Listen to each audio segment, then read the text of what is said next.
विद्यार्थियों सुप्रभातम। विद्या मंदिर की ऑनलाइन कक्षा में आपका स्वागत है। प्रत्यय प्रकरण के तहत आज हम तरप, समप, कत और कत्वतु प्रत्यय के बारे में पढ़ेंगे। तरप और तमप प्रत्यय तद्धित प्रत्यय में संज्ञा सर्वनाम शब्दों के बाद में काम में लिए जाते हैं। अब तरप प्रत्यय क्या है समझिए।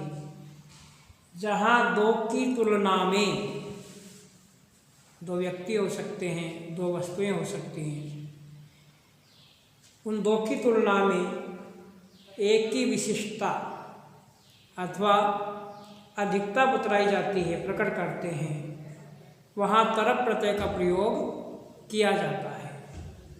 इस प्रत्यय का प्रयोग प्राय विशेषण शब्दों के समान होता है।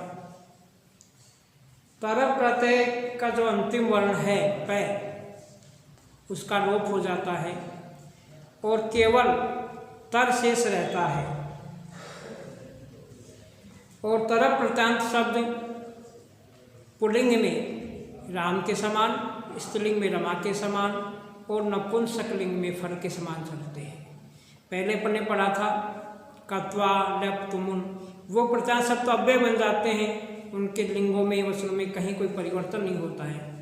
लेकिन तरप प्रत्यय में, तमप प्रत्यय में, कत और कत्वतु प्रत्यय में लिंगों के अनुसार परिवर्तन होते हैं। तो तरप प्रत्यय पुल्लिंग में राम की तरह, स्त्रीलिंग में रमा की तरह और नपुंसकलिंग में फल की तरह चलते हैं। जैसा कि बोर्ड पर लिखा है वही बात मैंने लिखी जो मैंने बताई। तरप का तर शेष रहता है, पै का लोप हो जाता है। उदाहरण देखिए, लघु जोड़ तरप। अब तरप में पै का लोप हो गया, लघुतर शब्द बन गया। गुरु जोड़ तरप क्या बन गया, गुरुतर है। श्रेष्ठ जोड़ तरप श्रेष्ठतर है। दीर्घ जोड़ तरप दीर्घतर, ये पुल्लिंग हो गया। स्त्रीलिंग में रमा की तरह, जैसे पुल्लिंग में रामा है, रामो रामः, तो क्या हो गया, लघुतर है, लघुतरौ लघुतरः। और नपुंसकलिंग में फलम फले फलानी, लघुतरम लघुतरे लघुतराणी, इस प्रकार से चलते हैं सभी प्रत्यय। आगे दूसरा प्रत्यय है तमप प्रत्यय। तमप प्रत्यय क्या है, जहाँ बहुतों में से या अनेक वस्तुओं में से की तुलना में एक की विशेषता अथवा अधिकता दिखलाई जाती है, बताई जाती है, वहाँ पर तमप प्रत्यय का प्रयोग करते हैं। तमप प्रत्यय भी प्राय क्या होते हैं, विशेषण शब्दों के समान ही होते हैं। और तमप प्रत्यय का अंतिम वर्ण का लोप हो जाता है, केवल क्या शेष रहता है, केवल और केवल तम शेष रहता है। और प्रत्यांत शब्द लिंगों में परिवर्तित होता है।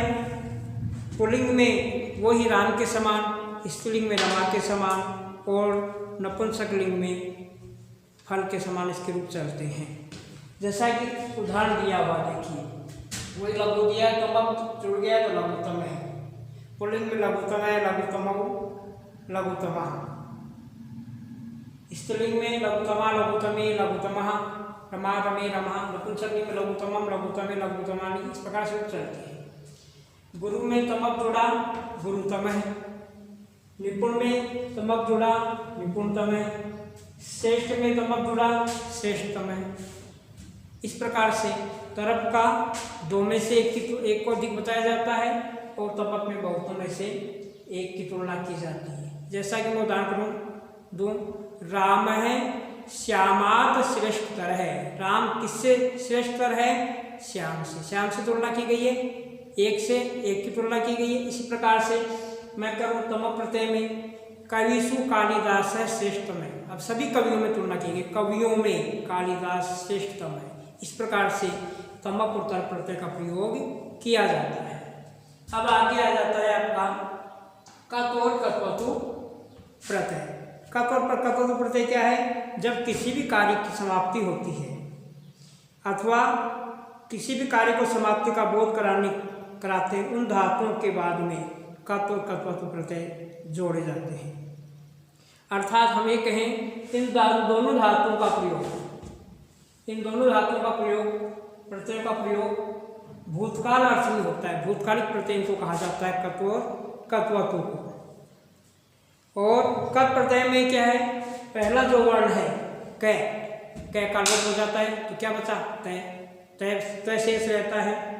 और यह किसमें प्रयुक्त होता है कत प्रत्यय, जैसा कि लिखा हुआ है, ये भाववाच्य में, धातु से भाववाच्य बनाने के लिए, क्रिया से भाववाच्य क्रिया बनाने के लिए और क्रमवाच्य क्रिया बनाने के लिए इसका प्रयोग किया जाता है।